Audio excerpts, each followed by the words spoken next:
You're stuck between two rocks. You're all alone, and the only way out is by cutting off your own arm. Would you do it? Or perhaps a better question would be, could you survive the pain, mental toll, and rehabilitation associated with losing the arm?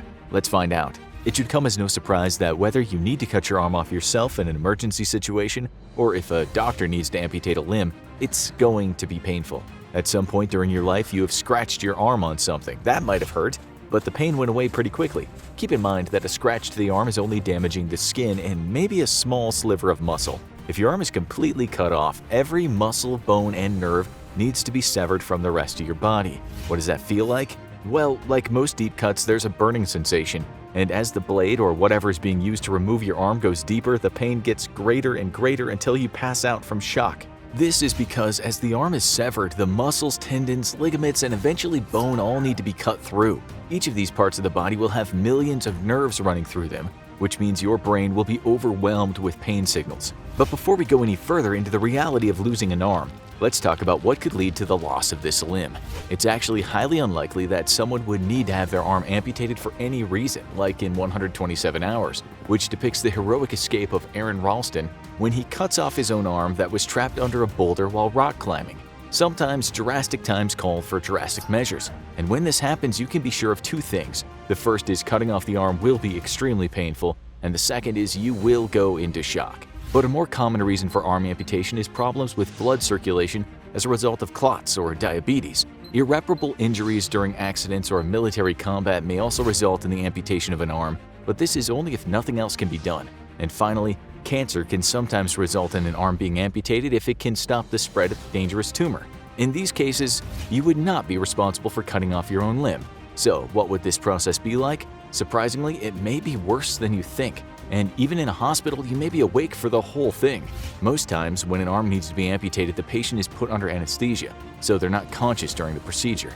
However, in extreme circumstances like accidents where the arm needs to be removed quickly to save a person's life, they may just be pumped full of painkillers and have their arm removed. There are other cases where a patient isn't in immediate danger of dying and is still kept awake for the amputation.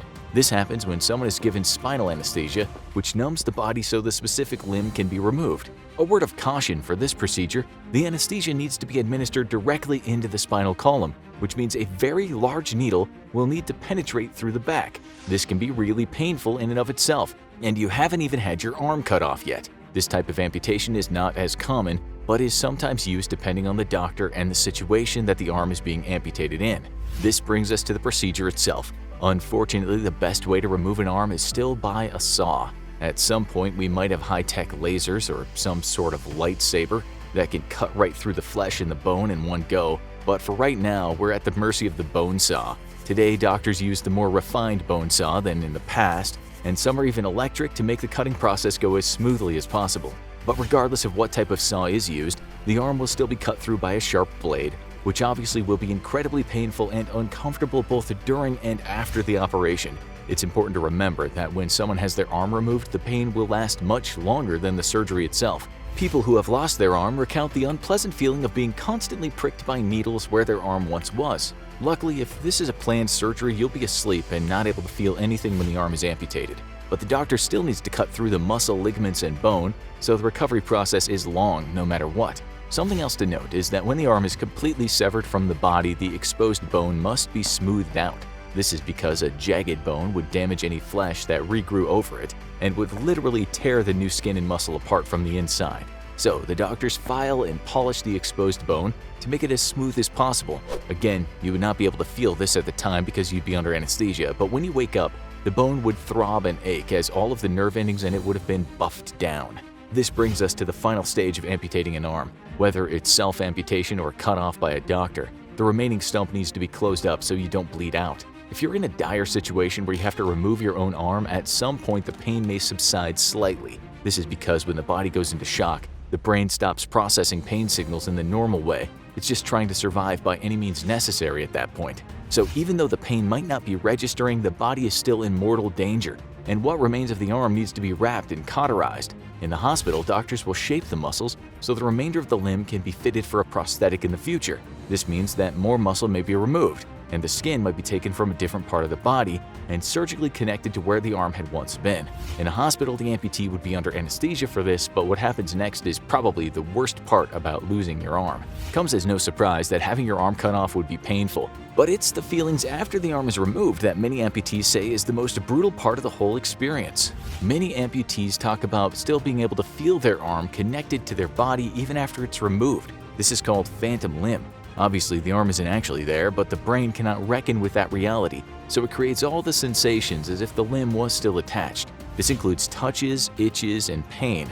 Imagine having an itch on a limb that wasn't there, so it couldn't be scratched, or feeling a cramp in a muscle that no longer exists. That would be enough to drive anyone crazy. Which brings us to the next reality of losing an arm. There will be denial and depression. This will not be a physical feeling, but definitely one that a person who has had their arm amputated would have to deal with. Oftentimes, these feelings can manifest themselves as sadness, anger, and frustration. The physical pain of losing an arm can sometimes be easier to deal with than the mental toll it can take. This is why if you lose your arm, doctors recommend not just physical therapy, but counseling as well. The mental burden that is thrust upon someone who has literally lost a part of themselves is unfathomable.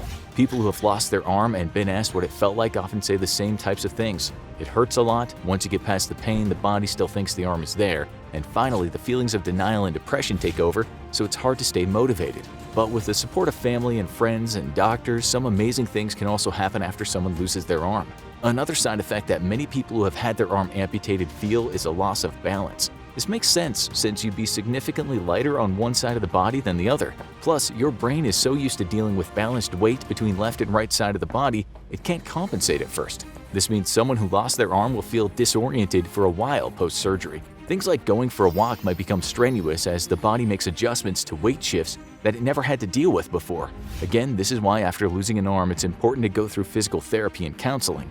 It's the recovery process that can be the most painful part of the whole thing. But losing an arm may not actually be forever. There are some amazing prosthetics that can function just like an actual arm. Science and engineering have come a long way, and although these new prosthetics are still really expensive, in the future they may be affordable to everyone. It's important to remember that people are resilient, and just because someone has had their arm amputated doesn't mean they aren't capable of doing whatever they want. Also, some people may never want a prosthetic arm at all, and that's okay too because it's their choice. But for those who do want to take advantage of this alternative, there are some prosthetic limbs that can function almost as if they were part of your own body. Some prosthetic arms can be controlled by thought, and although this technology is still being developed, the promise that it holds is incredible. Someday soon, people who have lost an arm may be able to replace it with a robotic one. There's also a procedure called replantation where a limb can be reconnected to a body that was once severed off. This is normally done with fingers and toes, but entire limbs can be reattached with success as well. In special circumstances, if an arm that has been severed from the body can be put on ice, it can be reattached.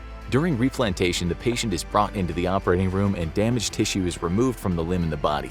The bone ends of where the limb was severed are shortened so they can be rejoined together with metal pins, wires, and plates. The connection between the severed arm and the rest of the body is held in place by screws and metal rods until the tissue can regrow around it. After everything is reconnected by surgeons, they may graft muscle and skin from other parts of the body onto the reattached arm. The whole process would be extremely painful as the body heals around the metal. Changes in temperature could cause soreness, while constant doctor checkups are required to make sure there are no infections post-surgery. But if all goes according to plan with replantation, someone who lost their arm may be lucky enough to have it reattached to their body once again. Now, check out what does it actually feel like to be shot, or watch what happens when you're knocked out.